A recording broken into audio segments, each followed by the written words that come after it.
प्रभु जीशु ख्रीष्ट अति बहुमूल्य नाम संपर्क इंडिया द्वारा प्रस्तुत कार्यक्रम नुआ सकाल आशार आज अध्याय मुझे स्वागत जनाए। प्रभु आपण मान प्रत्येक को बाहुल्य रूपे आशीर्वाद करूँ। दिन प्रतिदिन प्रभु तांका वाक्य द्वारा आम सहित कथा होती वाक्य आम जीवन को परिवर्तन करुच्छे। आम अनेक बाइबल सत्यासत्य को जापर आम गोटे बाइबल भित्तिक ख्रिस्टियान हो पार्छु। आउ जो मैंने मत बाइबल के पढ़ी ना बाइबल कौन लिखा जाए भी जापर ये वाक्य समस्त प्रतिदिन आम पाखे नुआ सकाल आशा अटे, गोटे नुआ संवाद अटे, आउ गोटे फ्रेश मान्ना अटे। प्रभु आम समस्त को प्रतिदिन तांको वाक्य द्वारा कथा होउछंती। आज प्रसंग होछि जड़े प्रकृत भाववादी शिक्षा, जड़े प्रकृत भाववादी शिक्षा। ये दिन मानक भाववादी सेवा बा भाववाणी सेवा बहुत लोक मान मध्य आदृत होछि। समस्त निज ना सहित भाववादी लिखापी मत पसंद करती। कहते प्रोफेटिक मिनिस्ट्री, प्रोफेटिक ट्रेनिंग अने आमर सेवा भाववादी सेवा। किंतु मु जड़े भाववादी को कथा कहवाई चाहे से प्रकृत में जड़े भाववादी थे आउ जड़े प्रकृत भाववादी शिक्षा आउ से होती बाप्तिजक जहन जे पुरातन नियम और नूतन नियमर मझिरे सेवा कार्य कर। केमिति थिले माँ पेटरू ही पवित्र आत्मा रे पूर्ण होकर जन्म होते जे प्रांतर रे दीर्घ वर्ष पर्यंत आत्मा द्वारा चालित होते। जहाँ ठारे एलियो का आत्मा थिला और जहाँ को प्रभु जीशु एलियो बोली आख्या देते। यही से एलियो आउ से जहन कौन बोली कहते मु ताहांकर पादुकार बंधन फिटाइबा योग्य न। से कौन बोली कहते मत अवश्य ह्रास होगा पड़ो, मत नोत होगा पड़ो, उन्नत होगा पड़ो। माने जड़े भाववादी सब बेले कौन करती सेवा कार्य प्रभु को गौरव दियंती, गौरव से नियंती नहीं। से नम्र सेवक हटती आ प्रभु जहाँ कहती ताहा से कही था। आज समय प्रभु जहाँ कहती ना ताहा कहवाई बेले बेले आम आवेगे कहीदे था। आवेगे आम गुड़े कथा कहीदे किंतु बाइबल भाववादी मान देखिए प्रभु जेबे कहते नचे दीर्घ समय नीरव रोते। जिरीम सेवा कार्य को देखिए प्रभु कहले आसी कहते नीरव आते कहते सदा प्रभु यही कथा कहती, सदा प्रभु यही कथा कहती। ये आम देखुचु जहन सेवा कार्य सेवा कार्य विषय में कह प्रकृत जड़े भाववादी सेवा कार्य कौन अटे। से शिक्षा देवा समय लोक मैंने पाखक आसी पचार लुक 3 पर्व तार 10-11 पद ए लोक समूह पचारे ताहले आम्भे माने कौन करवा। माने जड़े भाववादी संवाद शुणिला लोक मैंने गोटे प्रश्न रे आसवा दरकार ताहले मु कौन करी मते कौन करने पड़ो। से कौन कहते आम्भे माने कौन करवा।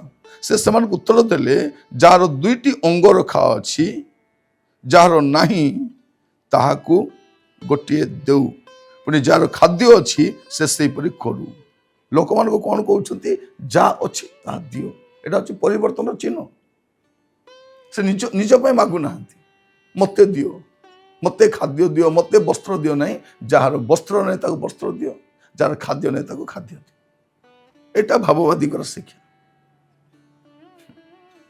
ये आम देखु कौन लोक मान कहते। आप देखिए 2 गोष्ठी 12 पदरे करग्राही माने बाप्तिस्म नेबाकू आसी पचारे हे गुरु आम्भे माने कौन करवा। ଦେଖନ୍ତୁ ଏମାନେ ବି ପଚାରନ୍ତି ଆମେ ମାନେ କ'ଣ କରିବା, ମାନେ ଭାବବାଦୀର ଶିକ୍ଷା ଶୁଣିଲା ପରେ ଲୋକମାନଙ୍କ ମନରେ ଗୋଟେ ପ୍ରଶ୍ନ ଆସିବା ଦରକାର, ଆମ୍ଭେ ମାନେ କ'ଣ କରିବା। ମାନେ ଏଇ ସ୍ତରକୁ ଲୋକମାନଙ୍କୁ ଆଣିବା ଦରକାର ଯେ ଲୋକମାନେ ବାକ୍ୟ ଶୁଣିଲା ପରେ ବିବେଚନା କରିବା ଦରକାର, ତାହେଲେ ମୁଁ କ'ଣ କରିବି।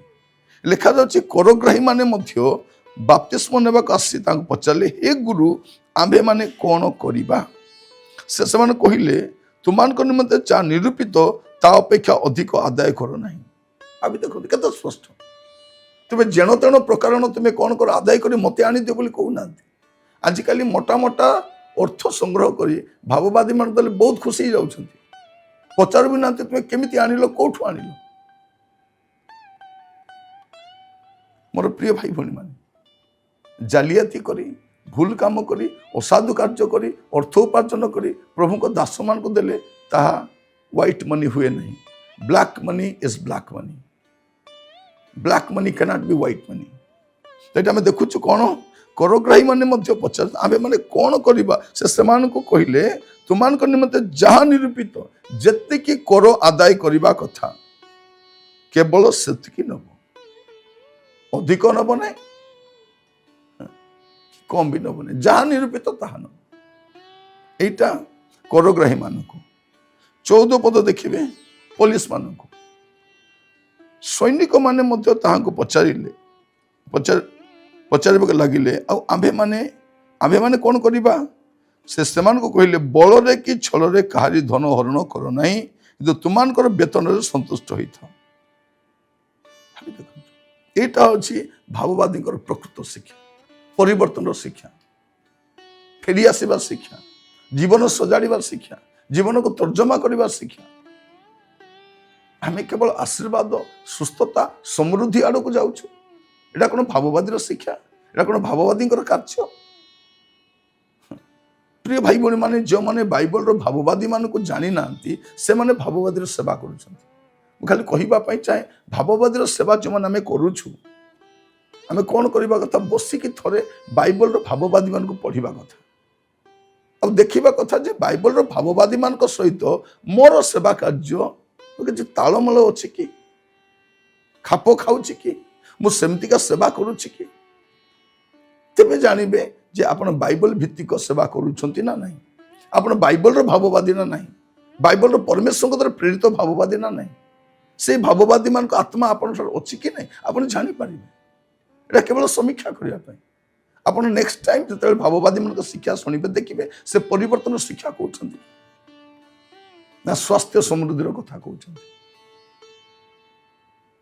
ସେ ମନ ପରିବର୍ତ୍ତନ କଥା କହୁଛନ୍ତି ନା ଧନ ପରିବର୍ତ୍ତନ କଥା କହୁଛନ୍ତି, ସ୍ୱାସ୍ଥ୍ୟ ପରିବର୍ତ୍ତନ କଥା କହୁଛନ୍ତି। ଏଠି ଦେଖୁଛୁ ସେ ଲୋକମାନେ କହୁଛନ୍ତି ଯାହାର ଅଛି ସେ ଅନ୍ୟକୁ ଦଉ। ଏଇଟା ହେଉଛି ପରିବର୍ତ୍ତନ। କରଗ୍ରାହୀ ମାନଙ୍କୁ କ'ଣ କହୁଛନ୍ତି, ଯାହା ନିରୂପିତ ତାଠାରୁ ଅଧିକ ଆଦାୟ କରିବନି। ସୈନିକ ମାନଙ୍କୁ କ'ଣ କହୁଛନ୍ତି, ବଳରେ କି ଛଳରେ କାହାରି ଧନ ହରଣ କରିବ ନାହିଁ, ତୁମ ପାଇଁ ଯାହା ନିରୂପିତ ବେତନରେ ସନ୍ତୁଷ୍ଟ ହୋଇଥାଅ, ଦରମାରେ ଖୁସି। এইটা কহিপারিবা কেমে? এটা হচ্ছে জনে প্রকৃত ভাববাদীଙ୍କ শিକ୍ଷା, এইটা হচ্ছে পরিবর্তন শিକ୍ଷା। ଆଉ এই ଶିକ୍ଷା କିଏ ଦେଉଛନ୍ତି? ପ୍ରଭୁଙ୍କ ଆତ୍ମା ପ୍ରାପ୍ତ ଜଣେ ଭାବବାଦୀ। ଯାହାଙ୍କ ଠାରେ ଜଗତର ଆତ୍ମା ଥିବ ସେ ଜାଗତିକ ଆଶୀର୍ବାଦ କଥା ହିଁ କହିବେ। ଯାହାଙ୍କ ଠାରେ ପରମେଶ୍ୱରଙ୍କ ଆତ୍ମା ଥିବ ସେ ଜୀବନ ପରିବର୍ତ୍ତନ କଥା କହିବେ। ପ୍ରଭୁ ଆଜି ଆମକୁ ଏହା ବୁଝିବା ପାଇଁ ସାହାଯ୍ୟ କରନ୍ତୁ। ଆପଣଙ୍କ ସମ୍ମୁଖରେ ଅନେକ ସେବା ସେବକ ମାନେ ରହିଛନ୍ତି, ଆପଣ ତର୍ଜମା କରିପାରିବେ ବାଇବଲ ଅନୁସାରେ। ଗୋଟେ ପ୍ରକୃତ ଭାବବାଦୀଙ୍କ ଶିକ୍ଷା ଆମେ ଦେଖୁଛୁ ଲୋକମାନଙ୍କୁ ପରିବର୍ତ୍ତନ, ସେମାନେ ଲୋକମାନେ ହୁଅନ୍ତୁ, କରଗ୍ରାହୀ ହୁଅନ୍ତୁ, ସୈନିକମାନେ ହୁଅନ୍ତୁ, ସେମାନଙ୍କୁ ପରିବର୍ତ୍ତନ ଶିକ୍ଷା ଦେଉଛନ୍ତି। ପ୍ରଭୁ ଆପଣମାନଙ୍କୁ ଆଶୀର୍ବାଦ କରନ୍ତୁ। ଭାବବାଦୀର ସେବା କାର୍ଯ୍ୟ କରିବା ଲୋକ ସେମାନେ ମଧ୍ୟ ବାଇବଲର ଭାବବାଦୀମାନଙ୍କୁ ତର୍ଜମା କରି ଦେଖିକି ନିଜ ଜୀବନକୁ ସଜାଡ଼ିବା ଦରକାର। ଏବଂ ଯେଉଁମାନେ ସେମାନଙ୍କ ଭକ୍ତ ହେଇ ବୁଲୁଛନ୍ତି ସେମାନେ ମଧ୍ୟ ଭାବବାଦୀମାନଙ୍କୁ ଚିହ୍ନିବା ଦରକାର। ନଚେତ୍ ଭାବବାଣୀ ଆଉ ଭାବବାଦୀ ଉଭୟଙ୍କ ପାଇଁ ପୁଣି ତାଙ୍କ ଭକ୍ତମାନଙ୍କ ପାଇଁ ମଧ୍ୟ ସମସ୍ୟା ରହିଛି। ଆସନ୍ତୁ ପ୍ରାର୍ଥନା କରିବା। ଅନୁଗ୍ରହକାରୀ ପିତା, ଏ ଦିନମାନଙ୍କର ଅନେକ ଭ୍ରମାତ୍ମକ ଶିକ୍ଷା, ତ୍ରୁଟିପୂର୍ଣ୍ଣ ଶିକ୍ଷା ଆମେ ଦେଖୁଛୁ ପ୍ରଭୁ, ଯାହା ବାଇବଲ ଆଧାରିତ ନୁହେଁ, ବାଇବଲ ଭିତ୍ତିକ ନୁହେଁ। ବାଇବଲର ଭାବବାଦୀମାନଙ୍କ ଶିକ୍ଷା ସହିତ ଆଜିର ଶିକ୍ଷାର ତାଳମେଳ ନାହିଁ, ଚରିତ୍ରର ତାଳମେଳ ନାହିଁ, ଜୀବନଶୈଳୀର ତାଳମେଳ ନାହିଁ। ପ୍ରଭୁ ଅର୍ଥ ଆମର ସେବା କାର୍ଯ୍ୟର ମୂଳ ହୋଇଯାଇଛି।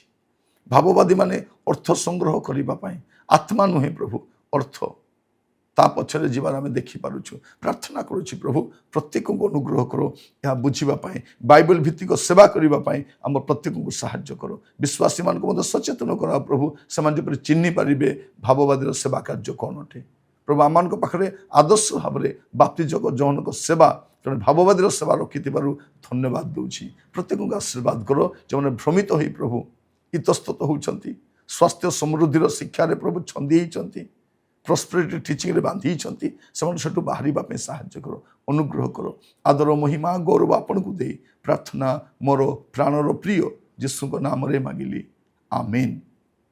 प्रभु आपण मान प्रत्येक को बाहुल्य रूप आशीर्वाद करंतु प्रभु अनुग्रह कले आसंता काली नुआ अध्याय जड़ित होगा विदाय दिंतु प्रभु स्थिर रुहंतु नमस्कार।